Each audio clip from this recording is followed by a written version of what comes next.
Hi listeners, it's Kat here from Castbox. I just wanted to take a quick minute outside of the show to let you know about empowerment coaching. I know this is probably confusing a lot of people right now. Outside of telling you about true crime, I work as a life coach, helping others achieve their goals, break down barriers, eliminate limiting beliefs, or anything else a person may need guidance to achieve their most authentic life. The world has been upside down since 2020, and I know a lot of us may be lost, confused, or unsure as to what we want and how to get there. If you think speaking with a life coach may help you, please feel free to contact me at alteregowellness@outlook.com or at alteregowell on Instagram. Okay, now back to our show.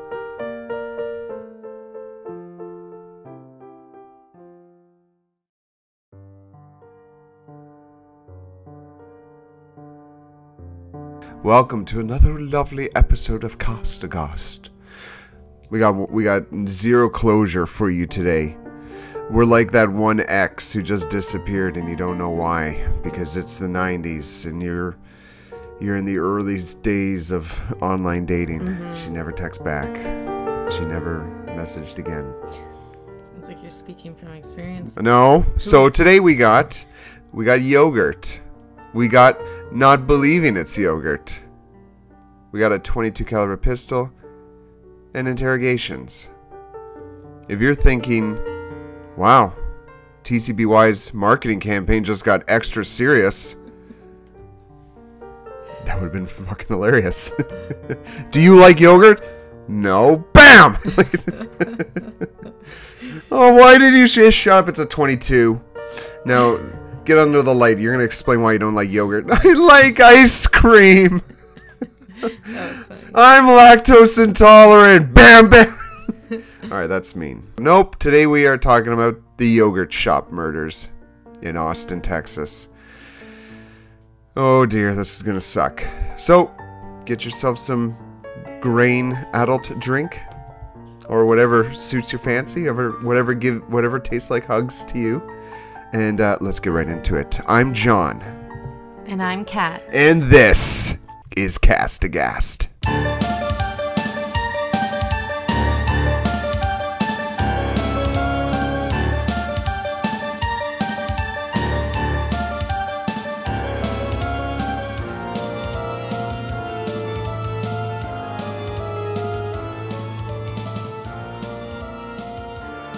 Hello. Oh dear. Happy Dominion Day for our Canadian viewers. Happy Dominion Day. Yes. Happy Canada Day. It's Dominion Day. We have a good one today? Is it good? Is it Canadian themed? No, I didn't even take that into consideration. What the fuck are you thinking? I know, I really dropped the ball with that. Shit. Yeah. Okay. Well, I guess you want me to give the disclaimer, don't you? Yeah, your typical brief disclaimer. Brief disclaimer. Hey folks, so we do true crime. And we do it all the time. Yeah. Oh, God. I'm here all week. Tickets are almost sold out. We love you, Cleveland. Good night. Ohio, we love you. Anyways, we don't take true crime. Well, we take it seriously, but we have a lighter touch to our true processing crime. mechanism is humor and lightness. That is totally our processing mechanism. So if you don't like insults being thrown at murderers and rapists and their stupid families who created them and the stupid police who fuck shit up and the neighbor kids who join in the crimes, and if you don't like that, if you like criminals to be respected and seriously discussed and observed and fuck off. But the rest of you, grab some alcohol and let's fucking get through it. We'll tell you when to take the sips. You always say that, but you never do. I have been the last few episodes. You're making so much shut noise. the fuck up. Sit still. No, you sit still. I am. We need another microphone. But you need to, even with a new microphone, you need to sit still. You need to sit still. Okay, you ready? Yeah, let's get on with the goddamn show. On December 6th, 1991, a policeman saw a fire coming from the yogurt shop. I can't believe it's yogurt. He immediately reported it to his dispatcher, who alerted the fire department. After the fire was out, firefighters found the 4 nude bodies of 13-year-old Amy Ayers, 17-year-old Eliza Thomas, 17-year-old Jennifer Harbison, and her 15-year-old sister, Sarah Harbison. Holy shit. Each teenager was shot in the head execution style. Oh, for fuck's sakes. Sarah's hands were tied behind her back with her own underwear. Oh my God. Sadly, she was also gagged and had been raped. Eliza was also bound and gagged. Jennifer, Sarah, and Eliza were badly charred with the gunshot wounds to their heads. However, Amy's body was found in a different part of the yogurt shop. She wasn't charred like the others, but had third-degree burns on 25 to 30% of her body. Oh, fuck. She suffered the same gunshot wound to the head, but the bullet had missed her brain. What? She was shot a second time, this injury exiting out of her jawline and cheek and caused brain damage. Investigators believed that the 4 girls were stacked on top of one another due to the other 3 being found that way, but that Amy was able to crawl off to a different area of the store where she was eventually found. Jesus. An autopsy showed that there were high levels of BTU output, which stands for British Thermal Unit, and it's described as a high level of heat, so they believe that whoever did this used an accelerant. All 4 girls were shot with a .22 caliber style gun. I was about to say, like, shooting someone in the head and missing the brain, like that had to have been a smaller caliber. Mm-hmm. Jennifer and Eliza were employees of I Can't Believe It's Not Yogurt, who were working that evening. Jennifer's sister Sarah and her friend Amy were there waiting for the girls to finish work and close up shop at 11 so they could drive home together. Around 10 p.m., a man came in trying to get money from customers. He then asked to use the washroom before leaving. He took a very long time, and there's been theories that he rigged the back door open. At 11, when Jennifer locked the doors to stop more customers coming in and to tend to the last remaining customers, witnesses reported that there were 2 men at a table acting weird, like they wanted to remain hidden and discreet at their table. You just pictures 2 idiots. Like, are we in the shadows? Just like, we're just part of the furniture. Like, we can see you, you idiot. You're at the table. Fucking idiots. A few days after the murders, a 15-year-old boy was apprehended with a .22 caliber in his possession. They questioned him about the murders and his 3 friends who he was with at the time, all of them being 17 years old or younger. However, he was released after questioning by investigators. Unfortunately, the case went very cold for years. A few detectives came onto the case and wanted to focus more on the 4 boys that were first questioned, who were now in their 20s. New interrogations started by a team of detectives and confessions were made. The confessions stated that all 4 boys, Forrest Wellburn, Michael Scott, Robert Springsteen, and Maurice Pierce, had participated in the murders of the girls. Frustratingly, no records or recordings were kept during these interrogations, so there is question on whether these kids issued false statements due to pressure by the police or if they were given information about the murders. Yeah, no kidding. Robert Springsteen and Michael Scott went to trial based on their statements, but there was no concrete evidence against them. Robert was sentenced to death in 2001, and in 2002, Michael was sentenced to life in prison due to him being 15 at the time of the crime. Both Robert and Michael held on to their innocence. In 2006, Robert's death sentence was overturned based on the basis that his trial was an unfair trial, and his conviction was not reinstated. In 2008, both Michael and Robert requested that their DNA be tested to prove that there was no matches against them from the evidence found at the scene. The jurors of their trials stated that they would not have convicted the men if this evidence had been made available at the time of their trial. Yeah, no kidding. On June 24th, 2009, Michael Scott and Robert Springsteen were released from prison and all charges against them were dropped. In 2010, Maurice Pierce was killed during an altercation with police. He was pulled over for a routine traffic stop, but Maurice took off on foot.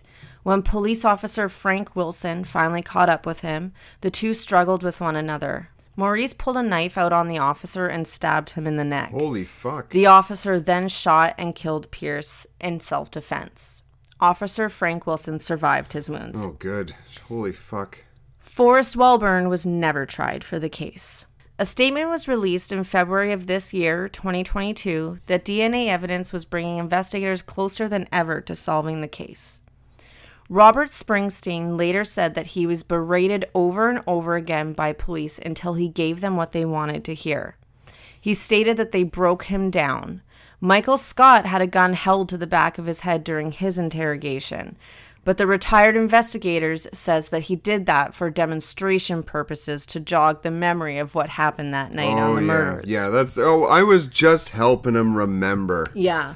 I personally, when I was in university and I would go in for exams, if I was struggling a little bit with the questions, I would pull out a prop gun and hold it to my head, and instantly I remember that Shakespeare was born in fucking England, and it makes me think of the movie The Babysitter's Club. There's this song from The Babysitter's Club where Claudia is like in an exam and they taught her like this rap to like sing, and it's like the brain. Oh my god, I've never seen The Babysitter's Club. Oh my god, your life will change when we watch it. Oh, it's a life-changing movie, folks. The Babysitter's Club, 1993.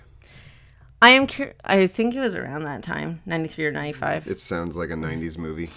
The Babysitter's Club on Pornhub. What do you think about the new DNA evidence?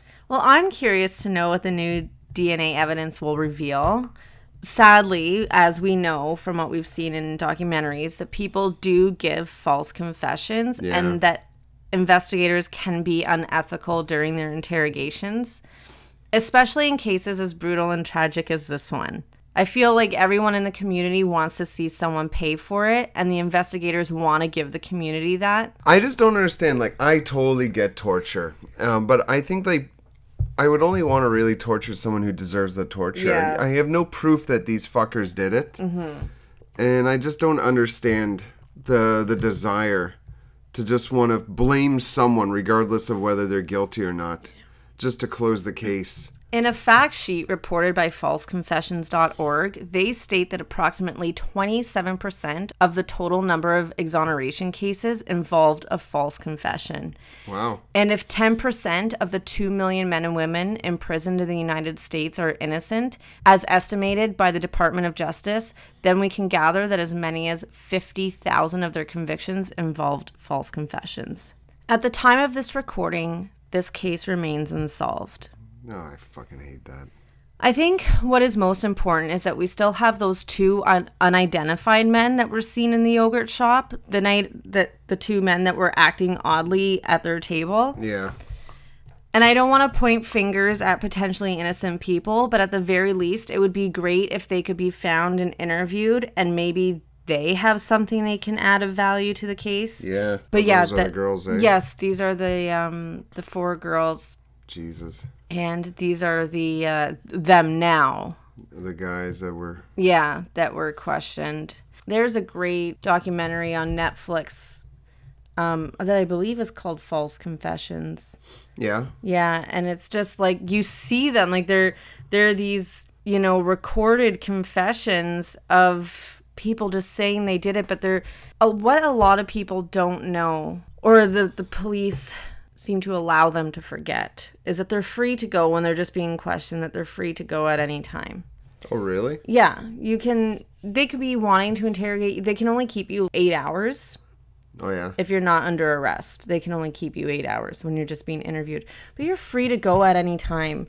But a lot of people don't know that, or they forget when they're put under pressure. And there's this one in particular in that documentary where this man's wife had just been murdered, and they took him down immediately to the police station. So he didn't get to grieve. He didn't get to process the scene he just walked in on. And I think it was like 8 hours later, or maybe it was over the course of 2 or 3 days of them interviewing him for the whole 8 hours, that they just kept telling him, if you just tell us, that you were angry and this was a mistake, we can make this go away. Like, or, they make it sound like if you just tell me what we want to hear, this will all be over. Mm-hmm. That's how they almost phrase it. Yeah. So then you think after, 16 hours of interrogations over the course of 2 days or whatever, where you're grieving, you're tired, you're exhausted, you're emotional, and you just want it to be over, then you just say, yeah, okay, I did it. I wonder what like education police officers get for interrogation. Like, they must talk about ethics. Like, there obviously are like interrogation strategies. Sadly, I would love to see like the syllabus or like the curriculum of that. Obviously, there's a criteria or like a code of ethics or something like that. There must be. But when you're dealing with so many different personalities with investigators, how is it any different than how different bosses lead and different coaches coach? You know, they have their code of ethics, but ultimately they'll go about it their way. It's the whole good cop, bad cop thing. Yeah, you know, there's the totally cop that's more firm and stronger, and then there's the softer, more compassionate cop, you know, that pretends to be your friend. I totally get that. I think about like how you are in customer service, and it's like you just hate every single customer that comes in. And we just have a joke where it's like, oh, Kat's office voice and then Kat's at home voice. You know, it's very different. But do you think about like how many people they must interrogate and how often those interrogations go well or bad? Like, it's gotta be infuriating doing it. And to go back on what I stated earlier, when you have a crime this bad and a community is just completely turned upside down over this news, like the death of 4 young girls taken so brutally, you want answers and you want them fast, and the community wants them, and then the cops want to be want to swoop in and be the heroes for this community, which I can totally appreciate. And they want to find the people that did this. And sometimes I feel that may cloud their judgment. So again, we don't know if they're innocent or guilty, but it's innocent until proven guilty. And there was no evidence that pointed in their direction. Yeah. So they are innocent in the eyes of the law. And sometimes I feel that, you know, when a community is so shaken by a tragic event such as this one, that it can cloud their judgment and they just want to provide the community with answers. Yeah, I could see that. And then sometimes I just hate that there's no closure, and I can't even be angry at anyone. Like 1991, this happened. Jesus, and it's still an open case. But with that update coming out in February of this year of 2022, we will of course keep everyone updated of any new developments.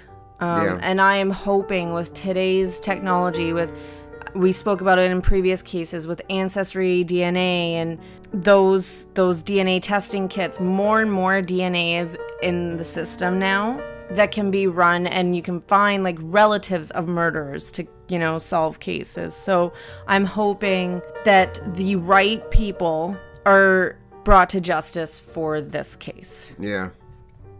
And obviously, as with every case, we don't always say it because we're a funny true crime podcast, but of course our thoughts and prayers go out to the families of these girls that survived them. Yeah, so... Well, let's get on to Dylan McDermott. Okay, yes. I feel like this is a topic I can go on and on about. Yeah, and I was like, I don't want to listen to this anymore. I don't know about you folks, but shit. Alright, time to listen to the beautiful words of Dylan McDermott. I've always been fascinated by Beretta and Donnie Brasco and other undercover cops in movies. Oh my gosh. Why did someone bother putting that on a webpage? What a legend. Yeah. Okay, well, let's see. How does the drinks pan out for that? I would say we would take 4 drinks for... The girls? 4 drinks for the girls. 2 drinks for the exonerations. 2 drinks for the exonerations and a shot for not having closure. Yeah, and a shot for Officer Frank Wilson for surviving. Yeah, good for him. Yeah. We have a very special little teaser, a very special, interesting episode coming up next week, so we hope you'll tune in for that. It's part of a new series we're going to do. A series of one episode. Again. All right, folks, have a lovely week. See you later. Bye-bye. Bye. You can check us out on YouTube at Catam Concoction. That's Catam Concoction.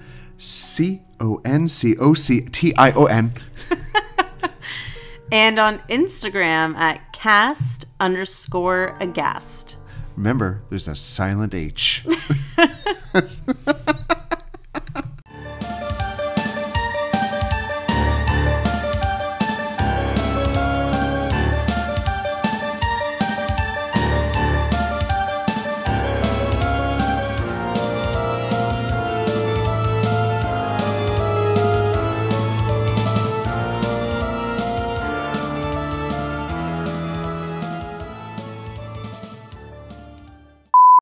Edit that fucking swallow-ouch.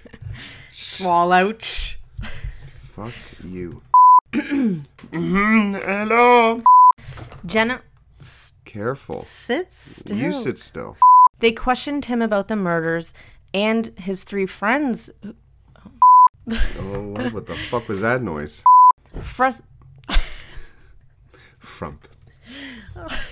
I totally feel like Darcy, the male lady right now, like giving that like weird personal opinion, but it still sounded scripted. Yeah, it did sound good. Thank you, Darcy. Okay.